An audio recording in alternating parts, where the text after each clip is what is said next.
Hello guys, good evening. Welcome back to my channel. In this video, I will show you how to create a VPC, subnet and route table using CloudFormation stack. So you need prerequisites to create a route table, subnet, VPC with CloudFormation stack.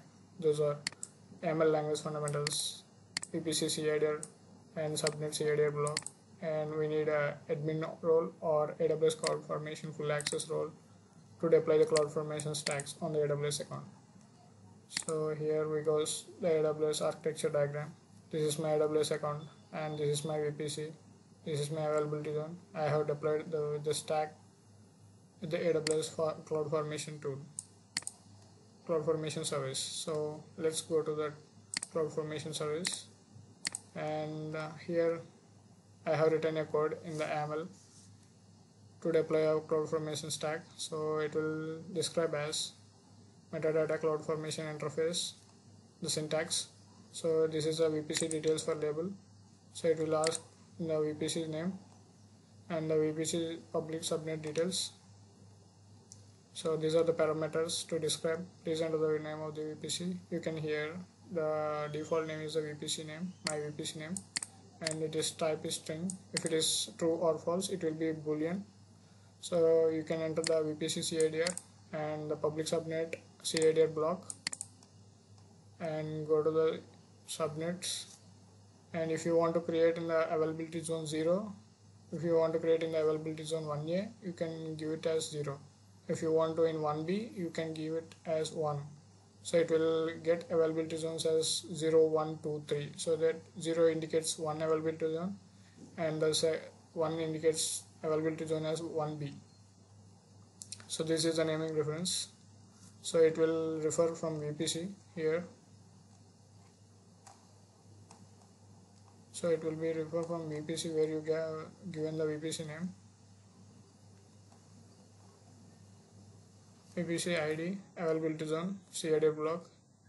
So next route table, it will be the syntax AWS EC2 route table syntax, and this is my subnet public route table. So this is my subnet. It will be in one availability zone A, and I have associated my route table to subnet 1, which is in availability zone 1A, and this refers to output. If you deploy in a CloudFormation stack, it will be as a reference to the created VPC. It will take the AWS stack name, this when you created the stack with the name. After that it will generate a VPC ID. So that VPC ID it will be useful for when you deploy any another stack using the YAML script. So let's go and deploy the CloudFormation stack. So you need to copy the code. I have already the code. Go to CloudFormation and go to VPC. So check that VPC is already created or not. So I have only one VPC and subnets are default and route tables are only one default route table. So go to the CloudFormation, create a stack. I have template is ready with me, and click on upload a template file. Choose the file which you have created with a YAML file formatted. My file is in this location. So you need to enter a stack name. My stack name Mumbai VPC.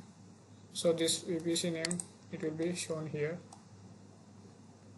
It will be refer the stack name. So it will create a VPC ID and a subnet ID post the stack is created, and it will enter all those details. So this is my cidr for VPC. This is my subnet ID for subnet cidr. So if you want to give stack options, tags, permissions, IAM roles, I have already the access.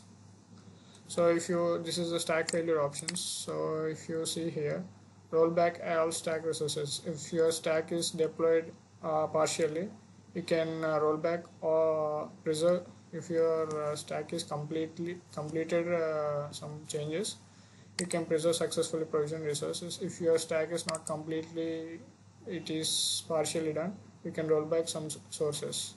So this is a partial stack failure options. So it is refreshes while rolling back failed resources to the last known stable state. This is where the option is there.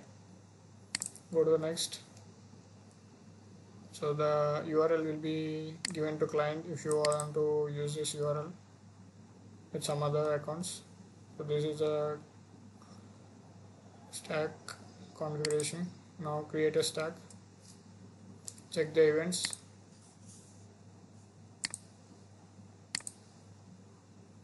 So it is saying that resource creation initiated, the user initiated had the Mumbai VPC name.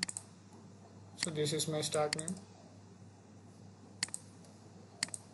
Resources, if you see here resources, public route table, public subnet VPC has been created automatically with the CloudFormation stack. So if you go see the outputs, it's still in progress.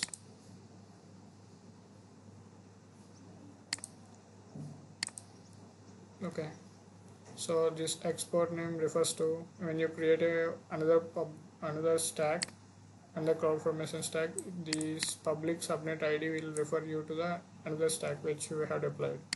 So this is where you have created from CloudFormation stack with a YAML code. So let's go and verify the VPCs. So this is my VPC name. I have given AP South 1 VPC. So this is my South 1 VPC name, cidr as standard 80.0.0/16. Go to subnets. This is my subnet which is created in availability zone 1A. I have given 0, so it will choose as 1A availability zone. And next go to route tables. So this is my route table. If you see here the subnet associated with my route table 1. So this is where it happens. Routes, if you check the routes, it is also allowed to local. So that's it guys. This is the AWS architecture diagram. You have the YAML code stack which is written in YAML. So you need to deploy the stack in the CloudFormation. So the CloudFormation will continuously generate a VPC and availability zone in the subnet 1A, and in the route table it will do the subnet associations automatically and create the CIDs for the each VPC and each subnet. So this is where the CloudFormation works. Thank you guys. Thanks for watching my video. Please do like, share and subscribe for more videos. Let me know if you have any queries. Please post in the comment box. Thank you.